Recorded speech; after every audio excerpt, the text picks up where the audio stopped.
Comment faire pour tracer un histogramme quand les intervalles sont irréguliers? Pour la première fois, ce ne sont pas les fréquences qu'on va mettre en ordonnée. On a ici un tableau qui nous donne la répartition des chiens en fonction de leur poids.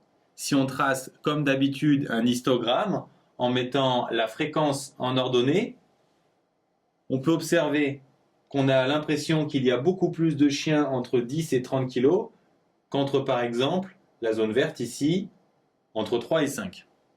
Alors qu'en réalité, entre 3 et 5, ils sont 20% et entre 10 et 30, ils sont 25%. Cette représentation est contre-intuitive parce qu'intuitivement, on associe la surface au pourcentage. Plus une surface est grande, plus on s'attend à ce qu'elle contienne d'individus. Donc, on veut que la surface représente le pourcentage.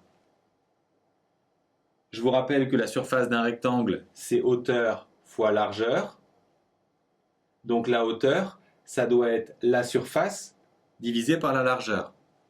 Si je veux que ma surface soit un pourcentage, autrement dit une fréquence, il faut que ma hauteur soit une fréquence divisée par la largeur. C'est ce qu'on appelle une densité. Comment calculer concrètement ces densités? Il suffit tout simplement de prendre pour chaque case la fréquence qu'on divise par la largeur de l'intervalle. La largeur, c'est tout simplement la différence entre les deux bornes. Ici, 1. 8 divisé par 1, 8. Ici, la largeur, c'est 3 moins 1, 2. Donc la densité, c'est 6. Ici, la largeur, c'est 2. La densité, c'est 10. Ici, la largeur, c'est 5. La densité, c'est 5, et ainsi de suite. Donc la densité est très facile à calculer. Et si on la prend pour ordonner à la place de la fréquence, on obtient un histogramme beaucoup plus intuitif.